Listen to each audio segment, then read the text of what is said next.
What up, guys? Welcome back to Project Civic Wagon. This is part 2. Today we're going to be working on a little bit of suspension fixes at the front end. We're going to change out the upper control arm. These are used. I had these on my track car for about a month, and instead of buying a camper kit, I'm just going to use these for now. The ball joints are in great shape, so is the rubber cover. We're going to change out the lower ball joint, the wheel bearing, the outer tie rod. We're going to add some ARP extended wheel studs. We're also going to throw on some new brake pads and an upgraded rotor. The rotor is essentially for looks. This car isn't going fast, and I just wanted to look a little nicer with that. It was pretty much the same price as a stock rotor. That's why I'm going with that this cross-drilled and slotted rotor. Pads are just some replacement pads I picked up from AutoZone. I actually used one of my warranties and just swapped out some old ones. I got a brand new set there. Here's a look at the front suspension before we get to work on it. The old tie rod, torn boot, the rotor, definitely seen its better days. You can feel the lip on the edge here. Pads look relatively new though. There's a lot of meat. They're a Duralast. I'll just save those and warranty those out another time. The upper ball joint, it's cracking, but it's still in decent shape. The first thing you're gonna need to do, we need to get this entire knuckle removed from the car. If you watched my part 1 of this video, I did the transmission swap, essentially showing you how to get the knuckle off of the car. Now there's a step you're going to need to do before that, which is removing the caliper off of the knuckle because we can't pull it with the brake line. It's very easy to get that removed. On the back side where the caliper attached to the knuckle, you're going to see two 17mm bolts. Go ahead and remove both of those first. And then we can slide the caliper off of the knuckle. And you're going to want to support the caliper somehow because we do not want to put stress on this brake line. So I use an old hanger. I'll show you right now how I'll tie it up and hang it just so it doesn't put any stress on the brake line. Now before removing the caliper, you're going to need to remove these two 10mm bolts which attach the brake line to the knuckle. And on your car, if you have the brake line still mounted, there's two 12mm bolts, one here and one on the reverse side. Go ahead and get that free. Then remove the two 17mm bolts which hold the caliper to the knuckle. That was my solution to having the caliper hanging off the ground. Still plenty of slack on the line, and it'll hold it there perfectly fine. Next, let's get the knuckle removed. You need to remove your 32mm spindle nut. Get the tie rod loose. This should be a 17, and on the bottom at the lower ball joint, another 17mm. And at the top, we're going to want to remove the two 10mm covers which cover the nut for the upper ball joint. And behind this cover, you're going to need to remove the 10mm bolt here, and there's a second one right there. Get those removed so you can lift up the fuse box, and there's two 17mm bolts. We're going to remove those, attach to the top of the upper control arm right here and right over here. We're going to pull that down with the knuckle. Right here I'm using my ball joint separator tool to get the lower ball joint and the outer tie rod separated. Okay, now right here I have the top loosened up. It's already falling down.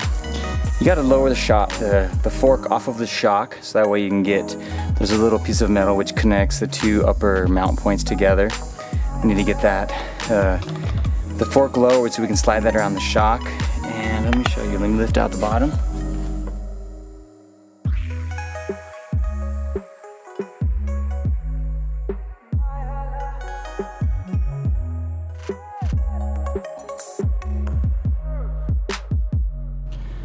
What I'm going to do first is I'm going to go ahead and remove the upper control arm off of the knuckle, so that makes it easier for me to use the knuckle when I'm taking out the wheel bearing and the spindle. So go ahead and remove these two 10mm bolts. They were right here, and this is a 17mm nut on the ball joint. After that, get a ball joint separator, pry these two apart, and we'll leave that for when we're ready to install it. We're just going to put the new upper control arm back onto the knuckle. Next, we need to get the brake rotor removed. I always use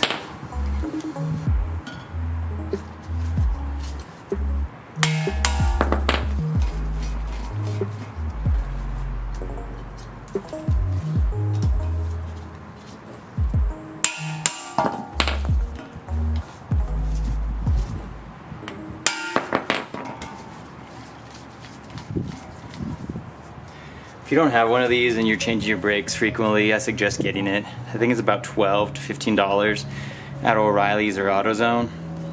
You can tighten them and you can loosen them. It makes it so much easier to get off these screws, which sometimes get rusted in there. Here's the tools I'm going to use to replace the bearing and get out the ball joint. The ball joint, I'm just going to hammer out, slide it up. Of course, you're going to need to remove the dust cover first, otherwise it'll usually catch on it. Have the big hammer and a couple of sockets. I'm going to need a smaller size to knock out the actual hub, and then the larger one to knock out the bearing after the hub's removed. Go ahead and get this dust cover removed.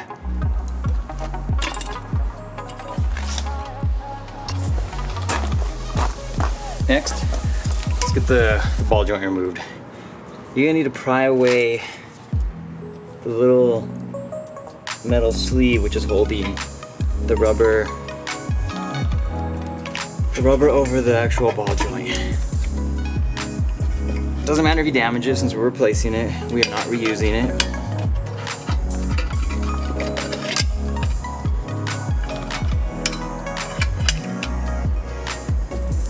Get the rubber cover removed.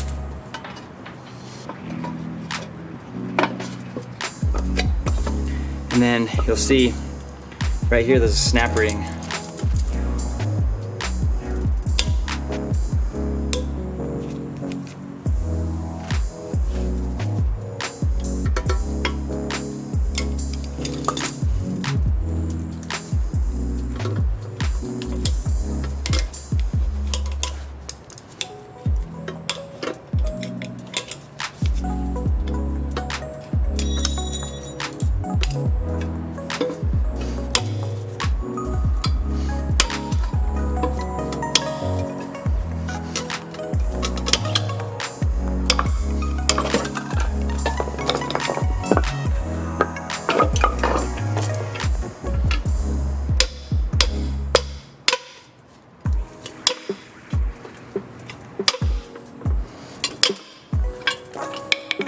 Now we need to get the wheel hub out.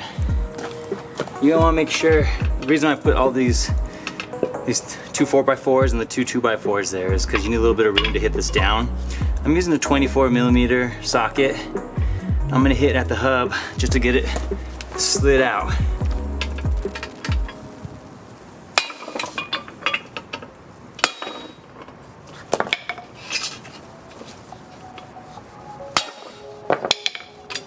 Only took me 3 hits. First one wasn't even that solid. Out came the hub, which we will reuse. We got the OEM wheel hub, and we have the inner race of that bearing. You can see how it came off from the bearing. So we're gonna grind down at it, and that way we can remove it. I don't have a bearing puller to help get that removed. So I saw a method online, just grinding it down and sliding it off. You wanna make sure you don't dig into this as little as possible.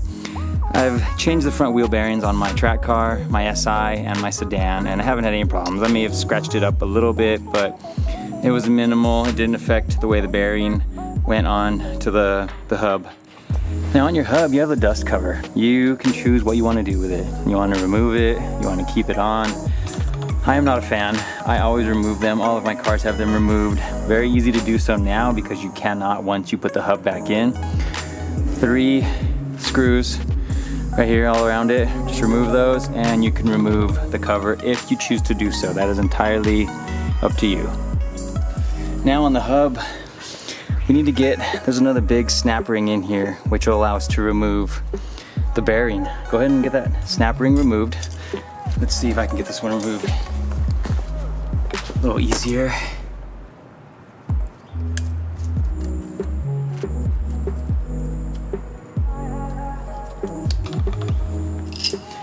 Plug the screwdriver in there. I almost had it.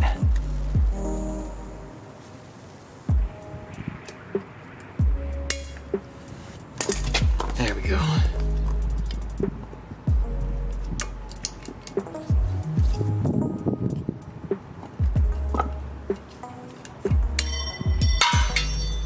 There we go, pop that out. And now we're gonna get the bearing removed. If you have something to pry it up on, it'd be nice if I had actual vise, but I don't. I'm using this 1 3/4 inch socket. I don't remember what I bought it for, but I bought it a long time ago. And when I tested the fit, it fits almost perfect. There's still a little bit of room, but it still is almost the size of the bearing.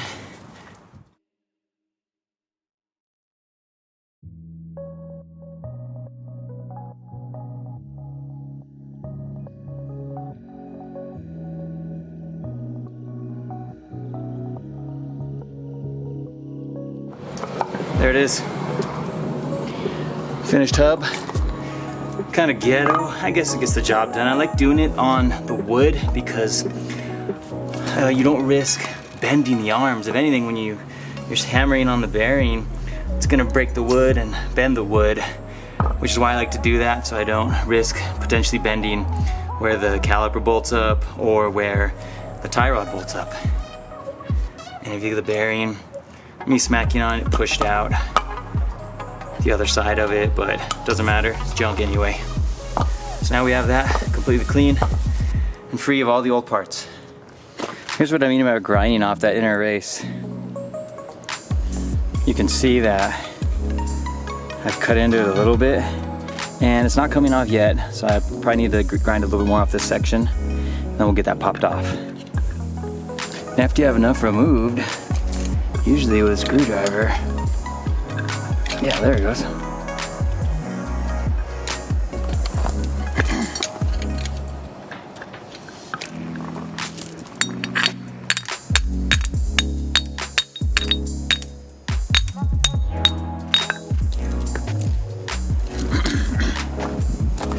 Got that race off just by grinding at it. You can see minimally, I hit it up here, but that's fine. Those couple just small scratches, nothing big. Just a little bit I dug into it when I was grinding at it, which it's really not much at all, so it's not gonna affect it. When installing these, you need to get out the old wheel studs now.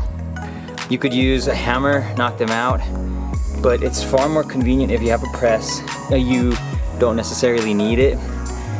You could knock these out with a hammer, and then when reapplying these back in, you could put them in and put a couple washers and then actually tighten the lug nut. It's a little more difficult that way, but I'm gonna go ahead and use a press. We're gonna get the old ones pressed out. Very easy using the press. Just find a socket that's big enough for it to slide into.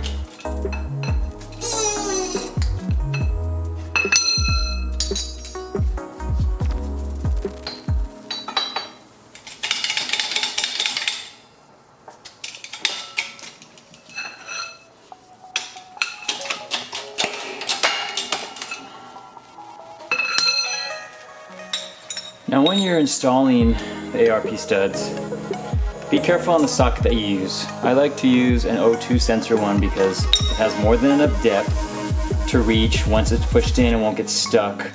I've had one of my friends use a regular socket. He pushed it in, but it was too short and the head of it got stuck in the bottom, so we had to pull it off and hammer at it. It's just a lot easier when you use something that's deep enough.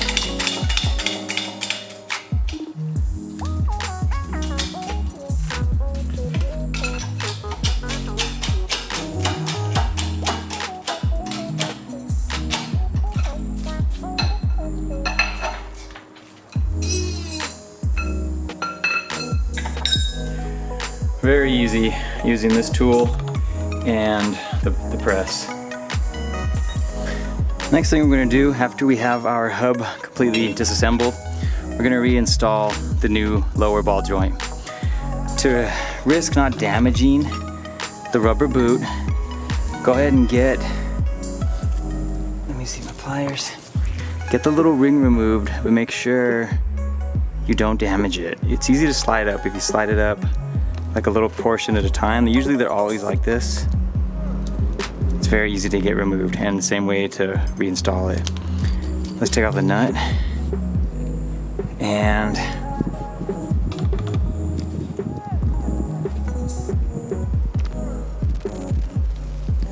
that way, I just loosened it up a little bit. That way I can slide it in without catching the edges of it.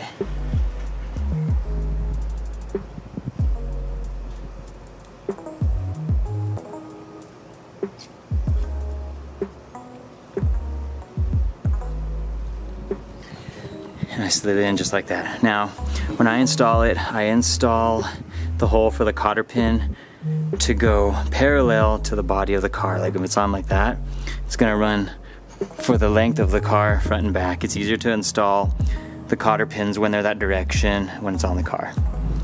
Now all I'm gonna do next is just get a hammer.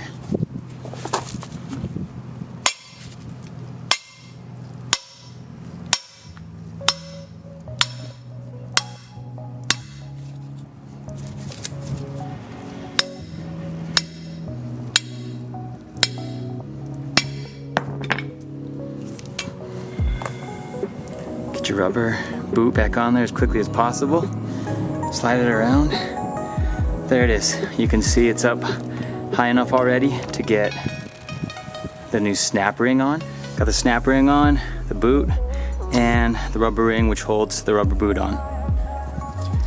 Now getting the bearing in here is a little more difficult if you don't have either an electric impact gun or an air compressor powered gun. We are going to get this pressed back in using essentially this threaded stock with a bunch of washers and a couple of these nuts. Let me show you how I set it up. What you want to do, make sure this is as level as possible, at least eyeball it. Okay, it's high enough, so I'll need a small washer. Slash two of the big ones on the reverse side, just like this. Now you're gonna need to make sure the second washer is smaller than the bearing itself. The reason we need to do that is we need to get it pushed in all the way. If it's larger, the diameter is gonna catch on the edge of the hub.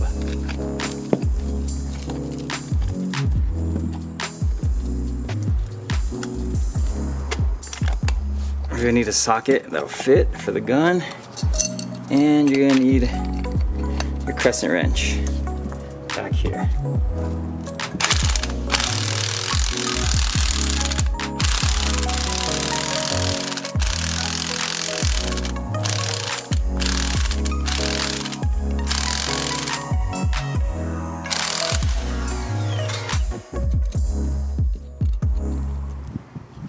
There it is. Do not forget your snap ring. Just like that.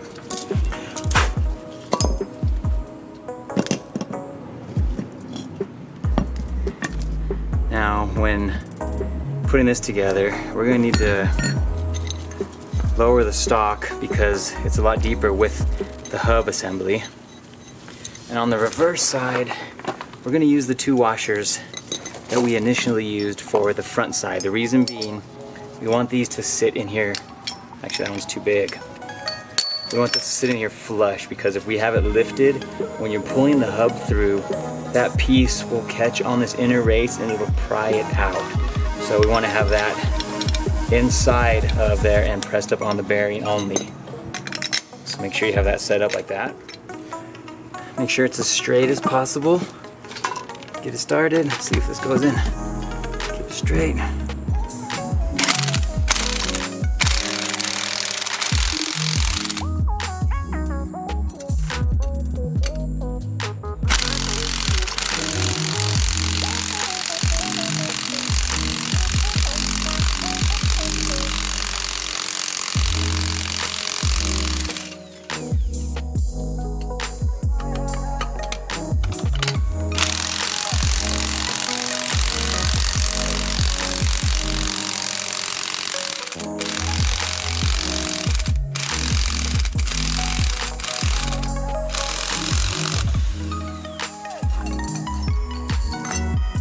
It's in as far as it'll go. And we have a nice fresh clean wheel bearing, extended wheel studs. I went ahead and reinstalled the dust cover. Dust slash dirt slash water. I guess when water rolls down it would rather catch there and stay in this lip and then run down to the ball joint. That way it doesn't actually go straight to the bearing. It does help provide a certain level of protection because when the The CV axle goes in here, it kind of fills that as well. So I like the dust cover. Now if you have a B swap, those are usually removed regardless. But if you're staying with a D swap, you can go ahead and put that cover back on. And then, very simply, I still got the cotter pin in there. Let's get the new upper control arm on. This made it a lot easier. It made it less work for me to do up top. Just get that in. I'll tighten that up right now. I'm gonna install the cotter pin. And it looks like these are loose, so I'm gonna need to retighten those also. Here I'm finishing up the rotors and calipers. Got the rotors on. You get the pads put in the caliper. Easiest way, remove this 12 down here. And you can slide this up.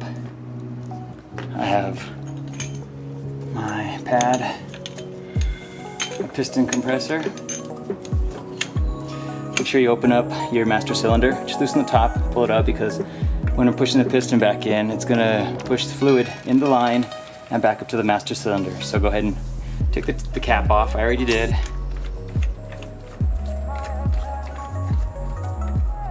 Good.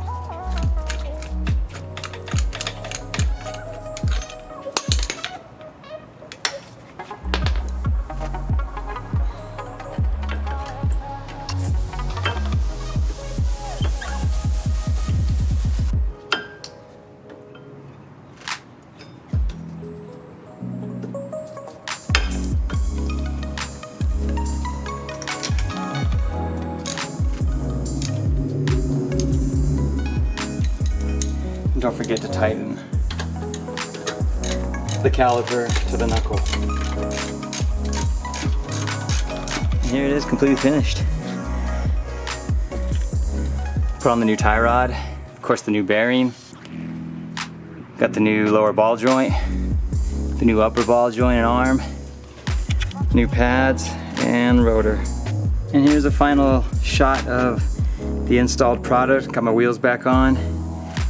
You can see the cross-drilled slotted rotors, which is what I was shooting for. Just a little bit of a appearance upgrade.